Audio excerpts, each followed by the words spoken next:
35가지 유전자 이야기. 유전자를 알면 장수한다. 프롤로그.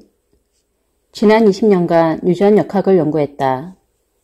유전역학은 암, 당뇨병, 비만, 심혈관 질환 등의 만성질환 연구를 위해 1978년 탄생한 분야로 유전자를 연구하는 유전학과, 질병의 원인을 환경 및 생활습관에서 찾는 역학이 결합된 융합학문이다. 보건학 분야에서 세계 최우수 기관인 존스 홉킨스대 보건대학원에서 2005년부터 몇 년간 박사 후 연구원으로 일했다. 머리털 나고 처음 간 영어권 나라여서 영어가 문제였다. 생존을 위해서 생각한 것이 영화 시청이었다. 영어 자막을 활용하여 보았다. 미국 유학이 계기가 되어 지금도 영화 시청은 좋은 취미다. 최근 건강 및 유전자 관련 뉴스가 참 많다. 이것들만 잘 챙겨봐도 건강과 유전학 이해에 도움이 된다. 현대 사회에서 유전학에 관한 지식을 갖는 것은 중요하다. 이 책을 처음 쓸 때는 이해하기 어려운 의학 유전학을 영화와 뉴스 기사를 통해 조금 쉽게 전달하는 것이 목적이었다. 그런데 책의 집필 과정에서 유전학과 관련된 몇 가지 사회 이슈도 포함됐다. 동성애는 선천적인가? 아니면 후천적인가? 하는 논란이 있다. 이 부분은 동성애와 유전자라는 제목으로 일부 다루었다. 영화 10개는 성경의 모세와 10계명에 관한 내용이다. 보건학 연구자인 내게 특별히 관심이 가는 10계명은 부모님을 공경하면 장수한다는 것이다. 이에 대한 것은 유전자를 알면 장수한다는 제목으로 포함했다. 최근 10년간 대학에서 임상유전학을 강의하고 있다. 의학유전학이 크게 변한 계기는 2003년 인간유전체 사업에서 2019년에는 미디어를 통한 유전자 생명과학이라는 강좌를 개설했다. 어려운 유전학을 어떻게 쉽게 설명할까 고민하다 영화, 뉴스를 활용했다. 강의 후 학생들 평가에서 영화와 함께 들으니 어려운 생명과학 및 유전학을 이해하기 좋았다고 했다. 이 책은 이러한 강의 내용 일부를 정리하고 보강한 것이다. 이 책이 독자들의 유전학과 생명과학 이해에 도움이 되기를 바란다. 유전자를 알면 장수한다. 영화 인크레더블 2.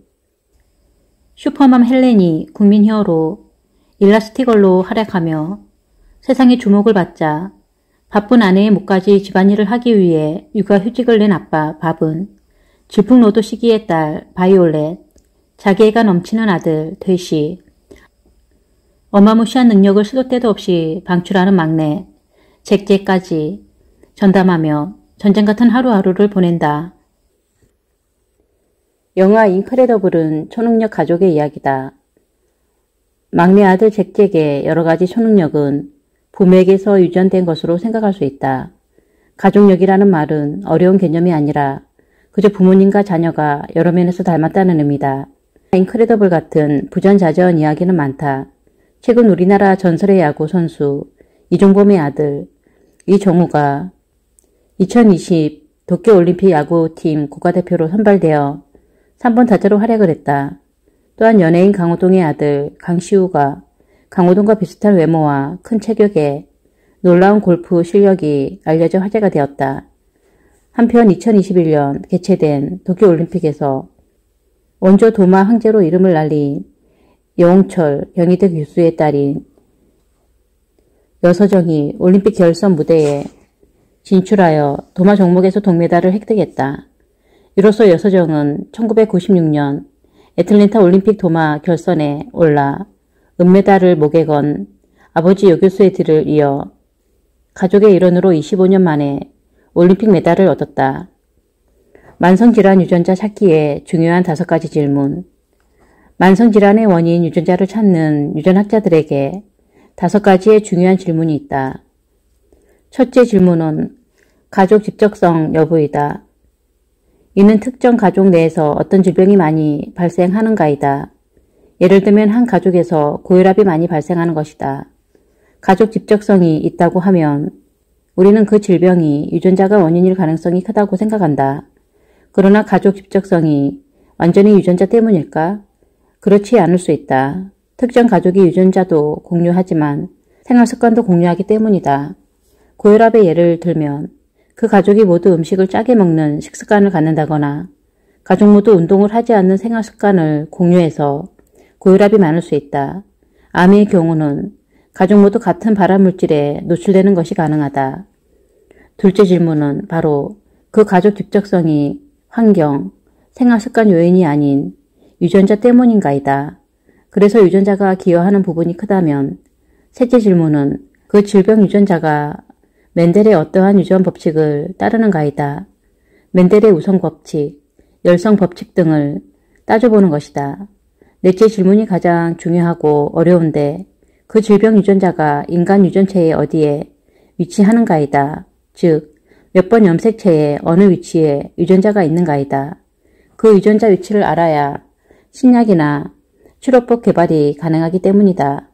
다섯째 질문은 찾아진 질병 유전자의 생물학적인 기전과 환경, 상호작용 등을 확인하는 것이다. 현대 유전학에서는 반드시 유전자 연구의 5가지 질문의 순서를 따르지는 않고 바로 넷째 질문인 유전체에서 질병 유전자 찾는 단계를 연구하는 경우가 많다. 만성질환에서 가족력의 중요성.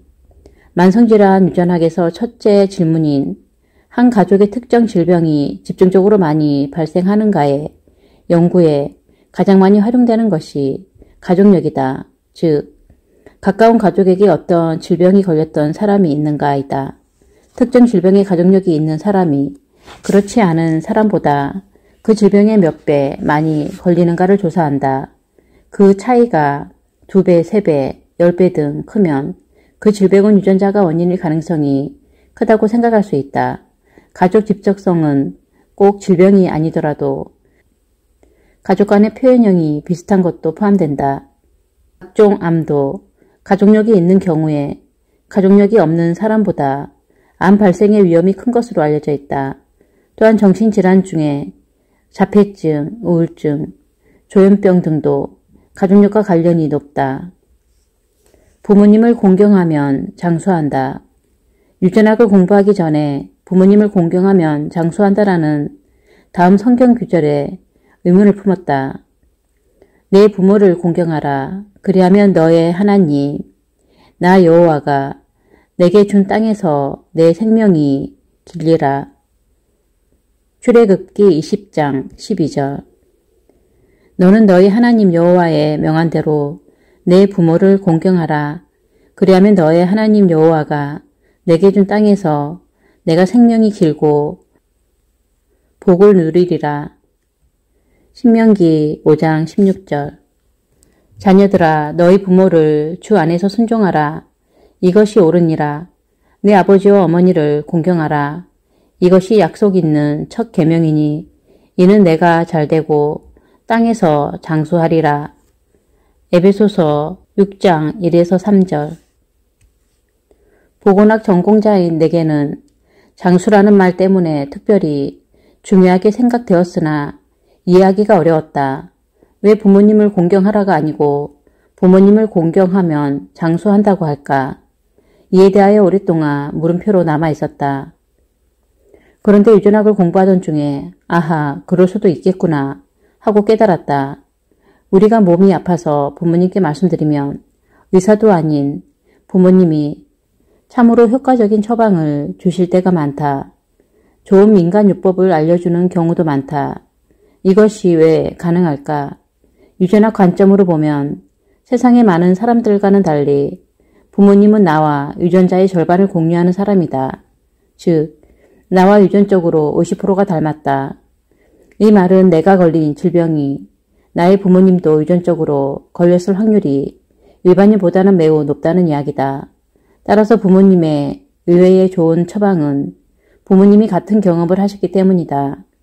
이런 경험과 산 지식이 의학이 발달하기 전 과거에는 큰 도움이 되었을 것이다. 현대사회에서도 부모님이 직접 경험한 건강에 대한 지식은 자녀에게 큰 지혜가 된다. 수천 년 전에 기록된 성경 말씀이 현대 과학으로도 어느 정도 설명이 된다고 할 수 있겠다. 여기서 오해가 없기를 바란다. 부모님을 공경하면 장수한다는 말씀에는 더 깊은 다른 의미들이 있을 것이다. 나는 유전학적인 관점에서 생각한 것만 일부 다룬 것임을 밝힌다. 마이클 로이젠, 매매도주의 책, 내 몸 사용 설명서에서도 가족에게 배우라고 심혈관 질환 예방에 대하여 다음과 같이 말한다. 어느 집에나 습관적으로 푸짐한 반찬을 즐기는 사람이 한두 명씩 있게 마련이다. 부모나 가까운 가족 구성원이 심장병을 앓거나 이른 나이에 동맥경화가 진행되었다면 다른 사람보다 심혈관계 질환 발병 확률이 높다. 비정상적인 지지율 형성, 고혈압, 고호모시스테인 혈증은 유전될 수 있다. 그러나 생활 습관 또한 물려받는다. 가족력에 심장질환이 있다면 심장에 안 좋은 생활 습관은 없는지 점검하고 특별히 주의해야 한다. 또 다른 사람보다 좀 더 이른 시기에 정기적인 검사를 시작해야 한다. 이렇게 한다면 유전적인 위험까지도 충분히 극복할 수 있다. 내 몸 사용 설명서 김영사. 유전자를 알면 장수한다. 2021년 5월 SBS 그것이 알고 싶다에서 어린 나이에 외국에 입양된 카라보스 씨의 사연이 소개되었다. 아버지, 어머니를 찾고자 고국에 온 카라보스 씨. 노력 끝에 DNA가 일치하는 아버지를 만났다. 생활고에 자신을 입양시켰을 것으로 생각했는데 반전이 있었다. 아버지는 금융업에 종사한 상당한 자산가였다. 어렵게 만난 아버지가 그 후 얼마 안 되어 사망하면서 아버지 자녀들과 재산 상속 문제가 생겼다. 이때 카라보스 씨는 이외의 요구를 한다. 상속을 포기하는 조건으로 아버지의 의료 기록을 요구합니다. 입양인들은 자기의 가족력을 알 수 없기 때문이에요. 카라보스 씨는 자신의 어린 딸에게 가족력의 정보를 주고 싶었던 것이다. 그 가족력 정보가 수십억 재산 못지않게 갖고 싶은 것이다. 그러나 아버지 자녀들은 끝내 카라보스 씨의 요구를 들어주지 않는다. 그것이 알고 싶다 제작진이 아버지의 병력 정보 대신에 국내 유전자 분석 업체를 통해서 카라보스 씨의 유전자 검사를 하고 그 질병 위험 예측 정보를 제공하는 것으로 카라보스 씨의 아쉬움을 달래주는 장면이 나온다. 이제는 유전자 검사를 통해서 가족력과 유사하게 미래 질병 예측도 가능한 시대가 되었다. 프랜시스 콜린스는 생명의 언어에서 다음과 같이 말했다. 인간 유전체는 강력하면서도 개인적인 의학 교과서이다. 또한 유전체는 한 개인의 역사책이기도 하다. 당신의 DNA 속에 쓰여진 당신 조상들의 삶의 이야기들이 유전체 속에 존재한다. 이것을 읽어서 알게 되면 당신이 누구인지에 대하여 더 잘 알게 될 것이다. 당신은 그러한 노출에 직면할 준비가 되었는가? 카라보스 씨가 그토록 알고 싶었던 질병의 가족력, 끝내 얻지 못해서 좌절했던 부모님의 의료정보, 여러분들은 너무 쉽게 얻을 수 있어서 무시하고 있지 않은가? 바로 옆에 있지만 그 정보를 모르고 있지는 않은가? 부모님을 찾아뵙고 가족력과 그에 대한 부모님의 지혜의 말씀을 경청하자. 한편 2018년 12월에 아들에게 살해되는 순간에도 옷 갈아입고 도망가라 외친 어머니라는 제목의 안타까운 뉴스 기사를 접했다. 내용은 다음과 같다. 꾸중하는 어머니를 잔혹하게 살해한 30대에게 대법원이 중형을 확정했다. 아들의 손에 죽어가는 순간에도 어머니는 옷을 갈아입고 도망치라고 외친 것으로 알려졌다. 사건은 지난해 12월 29일 A씨가 술에 취한 상태로 텔레비전을 시청하던 중 가만히 있지 말고 뭐라도 하라는 어머니의 말에 잔소리 그만하라며 반항하다가 벌어진 것으로 밝혀졌다. 어머니와 몸싸움을 하던 A씨는 의자로 어머니를 수차례 내리치고 흉기로 찔러 사망에 이르게 했다. A씨는 범행 이후 피를 흘리고 쓰러진 어머니를 현장에 방치한 채 도주했다. A씨의 진술서에 따르면 어머니는 죽어가는 순간까지도 아들을 걱정하며 옷을 갈아입고 현장에서 도망가라고 말했던 것으로 드러났다. 자신의 목숨을 잃는 순간에도 자식의 미래와 건강을 걱정하는 부모님께서 사랑으로 하시는 말씀을 잘 들으면 장수하는 것은 당연한 것이 아닐까. 나 또한 가끔 본가에 가면 다음과 같은 어머니 잔소리를 듣는다. 넌 배가 좀 나왔다. 머리는 얼마나 빠졌나 보자. 내가 해보니 운동이 최고다. 너도 꼭 좀 시간을 내서 운동해라. 이제 이런 부모님 말씀을 잔소리로만 듣지 말고 귀담아 듣고 실천해보자. 성경 말씀처럼 나의 수명이 늘어날지 누가 아는가. 형제 자매가 같은 유전자를 가지지 않는 이유는 영화 About Time. 모태솔로 팀은 성인이 된 날 아버지로부터 놀랄만한 가문의 비밀을 듣는다. 바로 시간을 되돌릴 수 있는 능력이 있다는 것. 꿈을 위해 런던으로 간 팀은 우연히 만난 사랑스러운 여인 메리에게 첫눈에 반한다. 그녀의 사랑을 얻기 위해 자신의 특별한 능력을 마음껏 발휘한다. 영화 About Time은 남자들만의 세대를 이어온 비밀이 있는 가족의 이야기다. 이 영화처럼 남자로만 다음 세대에 어떤 유전 형질이 전달된다면 여러분은 무엇을 생각할 수 있을까? 북의 유전과 목의 유전. Y 염색체에 그 비밀 유전자가 위치하리라 생각할 수 있다. 남성의 Y 염색체는 자신의 아버지에게서 왔다. 즉, 북의 유전을 한다.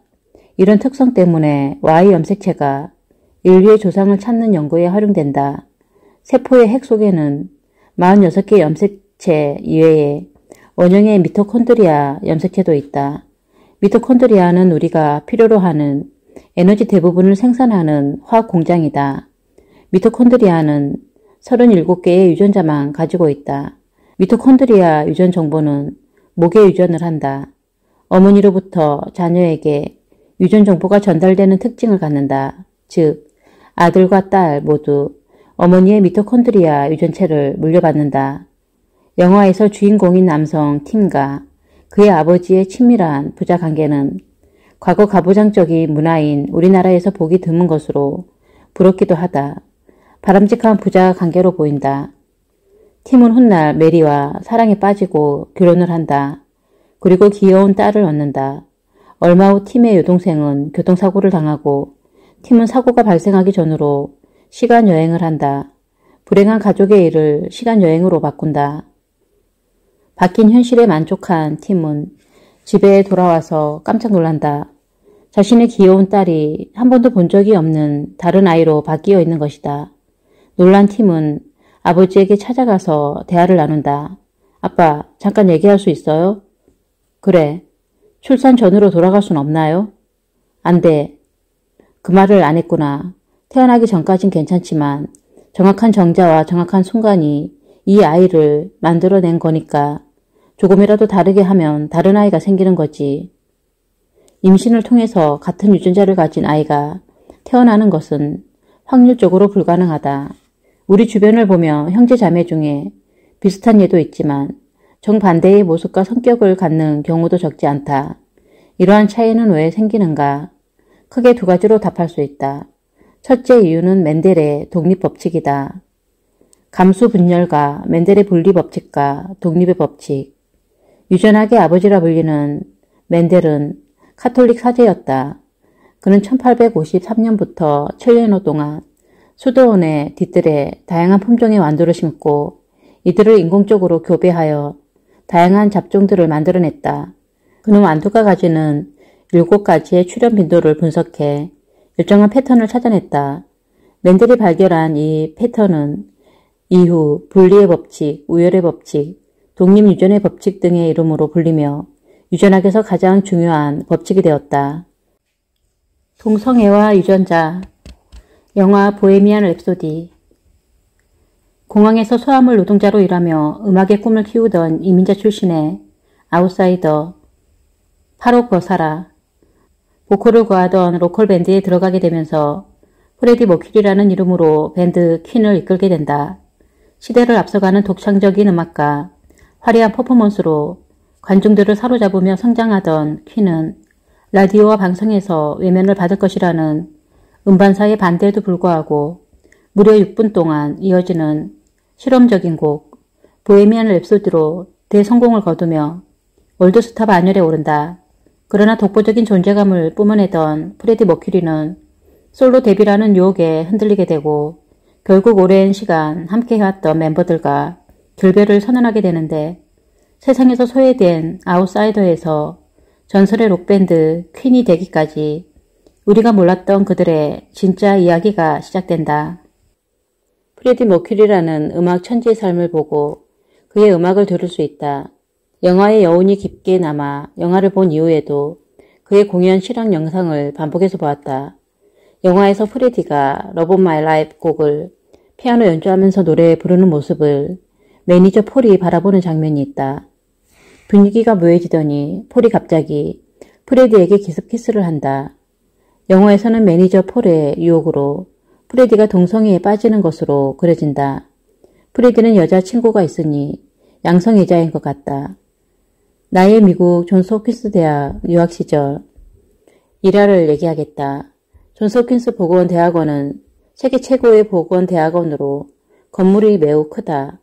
존스 홉킨스 보건 대학원은 주 출입구와 부출입구 두 개의 출입구가 있다. 나는 리드홀이라는 존스 홉킨스 병원 기숙사에 살아서 부출입구를 주로 이용했다. 각 출입구는 보안 요원들이 교직원과 학생들의 신분증을 확인한다. 대체로 보안 요원들은 무뚝뚝하고 때로는 살벌하게 느껴진다.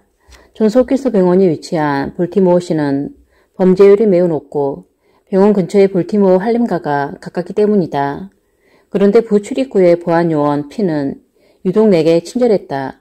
그는 중년의 미국 흑인 남성이었다. 내가 지나가면 반갑게 웃으면서 내 이름을 불러주었다. 그리고 이런 말들을 했다. 안녕 제, 너 오늘 좋아 보인다. 제, 너 오늘 옷이 잘 어울린다.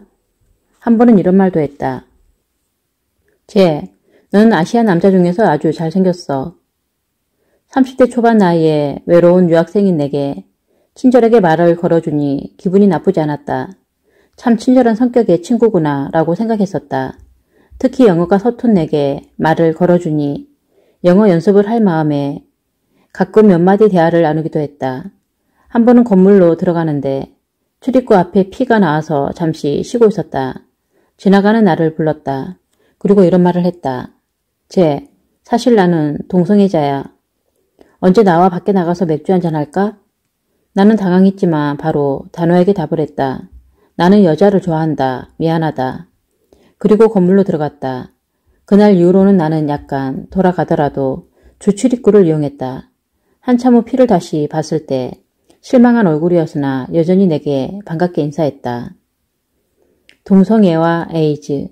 프레디 머큐리는 1980년대 후반에 에이즈 진단을 받는다. 그는 짧은 삶을 예견이라도 한 걸까? HIV 감염 진단 장면에서 프레디가 불렀던 Who Want to Live Forever 누가 영원히 살기 원합니까의 노래가 애절하게 흘러나온다. 이 노래는 HIV 진단 당시 프레디의 씁쓸한 감정을 영화에서 잘 표현한다. 프레디 삶의 마지막은 후천성 면역 결핍증으로 인한 폐렴이다. 그는 이 질환을 계속 부인하다 1991년 11월 공식 인정했고 그 다음 날 만 45세의 젊은 나이에 숨을 거뒀다.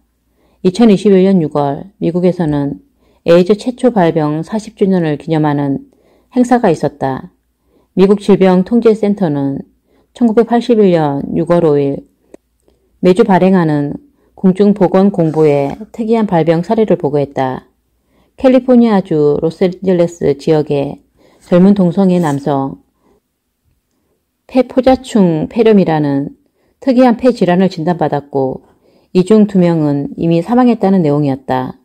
에이즈로 불리는 바이러스성 질병인 후천성 면역 결핍증의 발병 사례가 병력적으로 세계에 처음 보고된 순간이었다. 에이즈의 감염 경로에 대해서 존스 토트는 그의 책 동성애 논쟁에서 이렇게 얘기했다. 에이즈는 쉽게 감염되는 질병이 아니다.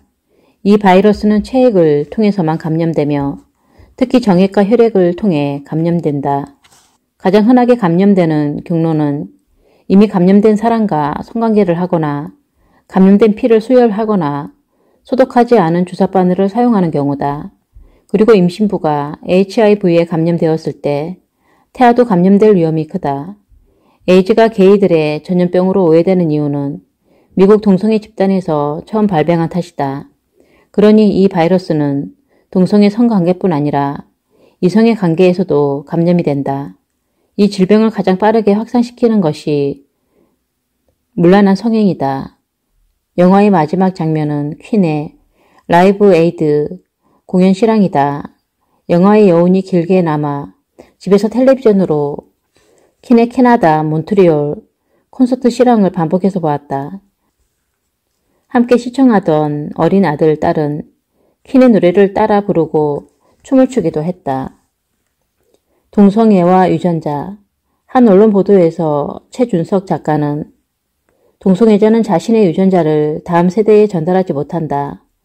동성애 유전자가 있더라도 시간이 지나면 인간 사회에서 사라진다고 말했다. 이는 유전학 연구자 측면에서 보면 맞는 말이다. 유전이란 것은 정자와 난자를 통해서 다음 세대에 전달되어야 하는데 동성애자는 출산을 못하므로 동성애 유전자가 있다고 가정하더라도 그것은 유전되지 않는다. 동성애 관련 토론을 하면 동성애는 100% 선천적이다라고 주장하는 사람이 있다. 반면 동성애는 전혀 선천적이지 않고 100% 후천적이다라고 주장하기도 한다. 이 상반된 주장 중 누구 말이 맞을까? 2019년에 사이언스지에 동성애 유전자에 대한 전장 유전체 관련성 연구가 발표되었다. 동성애의 원인은 다인자적이다. 즉, 동성애를 일으키는 단 하나의 결정적인 유전자, 소위 개의 유전자는 없다.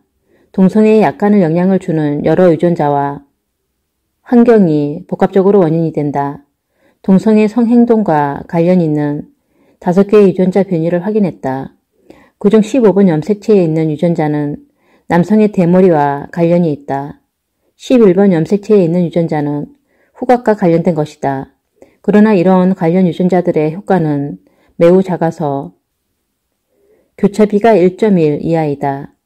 교차비 1.1이라는 것은 유전적 변이가 있는 사람들이 유전자 변이가 없는 사람보다 동성애 위험이 1.1배 높다는 것으로 결과에 미치는 영향이 크지 않다는 의미이다. 논문 저자들은 GWAS 결과로 확인된 유전적 변이들을 통합한 다유전자 점수를 만들어서 동성애 행동의 영향을 추적했다. 다유전 점수는 동성애 행동의 1%만을 설명했다. 즉, 유전 점수로는 개인의 동성애 여부를 전혀 예측할 수 없다. 또한 GWAS에 포함된 모든 유전자 변이들을 합쳐도 동성애 행동의 8에서 25%만을 설명한다고 했다. 15년 전 미국에서 잠시 살 때 미국 사회에 참 이해하기 어려운 것이 총기 문제였다. 내가 살았던 볼티모어시 존스 홉킨스 병원 기숙사에서는 밤에 총소리가 자주 들렸다. 기숙사 방 창가에 서 있다가 총소리에 놀라서 몸을 피하기도 했다. 미국 같은 선진국이 총기 사용을 허용하니 우리나라도 미국처럼 총기 사용을 허용하자고 말한다면 어떤가? 누구도 동의하지 않을 것이다. 우리는 이해하기 어렵지만 미국 사회만의 총기에 대한 역사적 배경이 있을 것이다. 동성애 이슈도 서구의 제도를 무조건 따르는 것은 좋지 않다. 그들의 역사적 배경과 부작용 등을 꼼꼼히 따져보고 도입 여부를 검토하는 것이 옳다.